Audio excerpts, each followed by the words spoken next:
So with all the rains we've had, the waters are rising.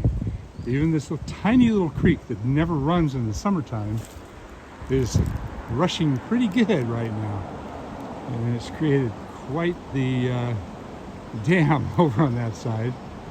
I asked Jorge to go down and pick up all that styrofoam. I don't know where that came from, but it's pretty ugly. So, question, is this tree safe?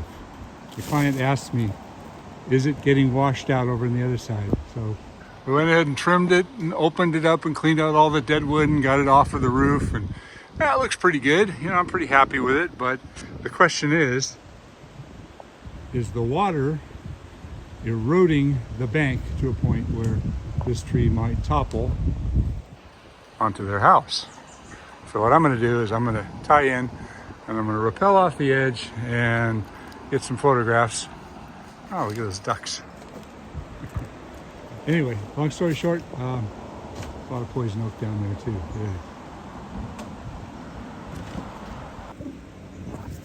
All right, let's take a look down here.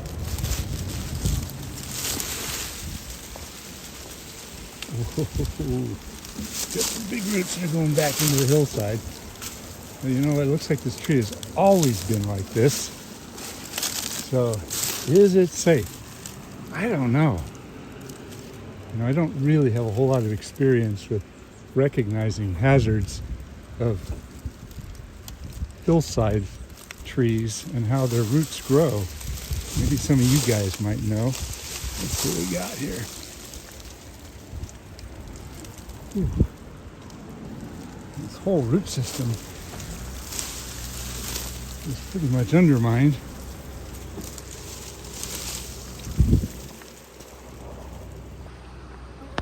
Let me go to a wide angle shot so I can get a better shot of it. This is quite large. You can see all the way underneath this tree. But you know what? This tree has never had any side roots. It's always been like this. It established itself this way and went straight down, and it's got some really big supporting roots that go back in that way. Does have a lean to it. Now let's keep going.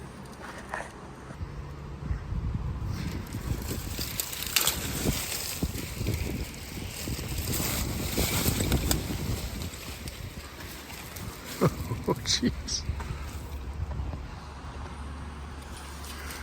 Whew. It is undermined quite a ways. I don't know if that's fresh or old. Doesn't really look fresh to me. The structure of this whole thing.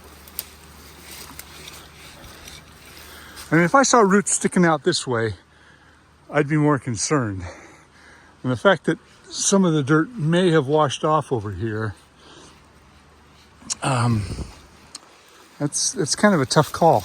It's got roots all the way down here. So the entirety of the life of this tree's root system has been coming out and growing straight down. So you can surmise that this tree has been in this condition, you know, its entire life. And while it is leaning towards the house a little bit, it isn't any more dangerous than it's always been. So while I'll never say a tree is safe, I'll say that I can't see anything that alerts me to being any different.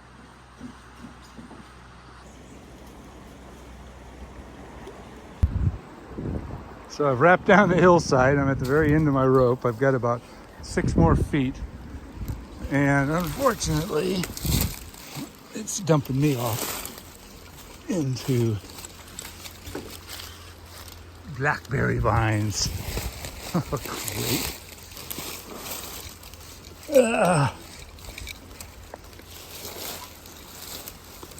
Oh, shoot. I got nothing left.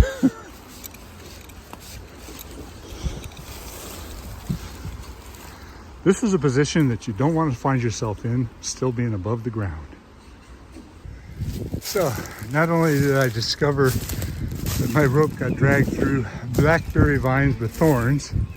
There's also stinging nettles with little tiny thorns. Yeah.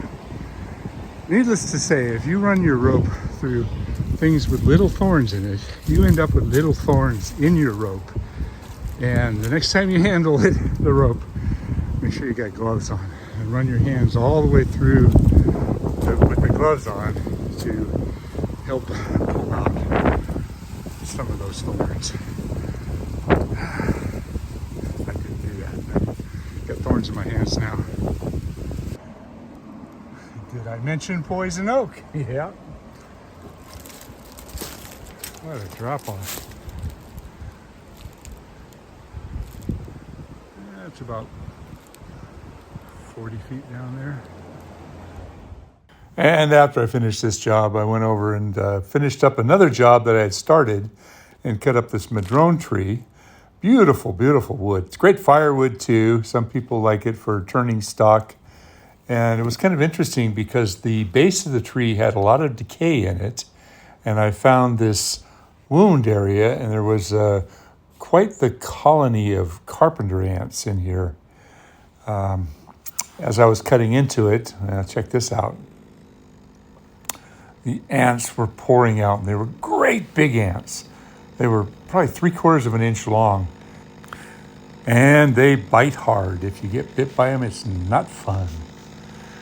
Also, when I was at the same job, I went over and I was checking out the view, and I spotted a fire down in the canyon below this house. Nobody was home at the house, so I was a little bit concerned. I was looking at this and thinking, is that a chimney fire or is that a controlled burn? There's a house down there, but it just didn't feel right. It was like, why would anybody have a controlled burn so close to so many dead trees and a forested area? So I was so concerned. I stood there and I watched this fire for about an hour, and it kept popping up in different areas. And at this point, I thought, okay, something's got to give. So I called my buddies over at the fire department, and they immediately told me that I said, call 911. So I did. I called 911, got on there with the operator and gave him the address. And it turns out that this is a controlled burn, but it just didn't feel right. It felt like if they were doing a controlled burn, it should have been just in one area. And I kept looking at it, and the smoke was coming up from everywhere. Yeah, the fire department was actually very appreciative of me calling and told me that it was indeed a controlled burn. Just didn't feel right. I don't know, too close to the woods, too dangerous. Even though it's been raining, fire scares the hell out of me.